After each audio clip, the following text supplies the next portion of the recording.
இரட்சகரும் மீட்பருமாகிய இயேசு கிறிஸ்துவின் நாமத்தில் உங்கள் அனைவருக்கும் என் அன்பின் வாழ்த்துக்கள். இன்றைய நாளுக்கான வேத வசனம் எண்ணாகமம் 22 அதிகாரம் 31 அப்பொழுது கர்த்தர் பிலேயாமின் கண்களை திறந்தார். வழியிலே நின்று உருவின பட்டயத்தை தம்முடைய கையிலே பிடித்திருக்கிற கர்த்தருடைய தூதனை அவன் கண்டு தலை குனிந்து மூங்குப்புற விழுந்து பணிந்தான். ஒரு முறை மைக்கேல் ஆஞ்சலோ என்ற சிற்பி தன் நண்பனுடன் அடர்ந்த காட்டின் ஓரமாக நடந்து சென்றார். வழியிலே ஒரு கரிய நிறமுள்ள பாறை ஒன்று இருந்தது. அதை பார்த்தவுடன் மைக்கேல் ஆஞ்சலோ தன் நண்பனை பார்த்து, அந்த தேவதூதனை பார், எத்தனை அழகாக இருக்கிறான் என்றார். அந்த நண்பன் அந்த கரும்பாறையை மேலும் கீழுமாக ஏற இறங்க கூர்ந்து பார்த்தான். எந்த தேவதூதனையும் அங்கே காண முடியவில்லை.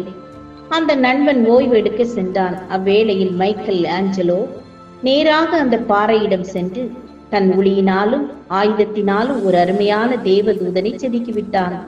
ஓய்வு எடுத்துவிட்டு வந்த நண்பன் இப்போது அந்த பாறை அழகான தேவதூதனாய் நிற்க கண்டு பிரமித்து போனார்.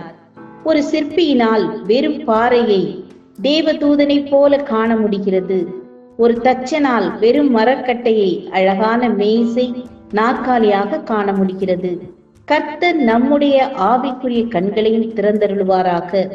நாமும் அநேக நேரம் பிலேயாமை போல கர்த்தருடைய சத்தத்துக்கு கீழ்ப்படியாமல் தேவனுக்கு எதிராக நடந்து கொண்டோம். நம் கண்கள் திறக்கப்படாததினால் உலகத்தாரை போல வாழ்ந்து வந்தோம். நம்மிலே மாற்றமும் இல்லை, தேவன் எதிர்பார்க்கிற வளர்ச்சியும் இல்லை. ஆனால் நம் கண்கள் திறக்கப்படும் போதுதான் தேவன் நம்மை கொண்டு வைத்திருக்கிற திட்டத்தை உணர்ந்து கொள்ள முடியும். கட்டப்பட்டிருக்கிற நம் கண்களை திறக்கப்படும் போது வேதத்தின் ரகசியங்களை அறிந்து கொள்ள முடியும். நம் கண்கள் திறக்கப்படாதவரை எல்லாமே இருளாக மட்டுமே தெரியும். எல்லா வழிகளும் இருளின் பாதையாகவே தெரியும். நமது ஆசீர்வாதங்களுக்கான ரகசியங்கள் வேதத்தில் இருக்கின்றன. எனவே இருளான பாதை நம்மிலே மாற்றி அமைக்கப்பட வேண்டும்.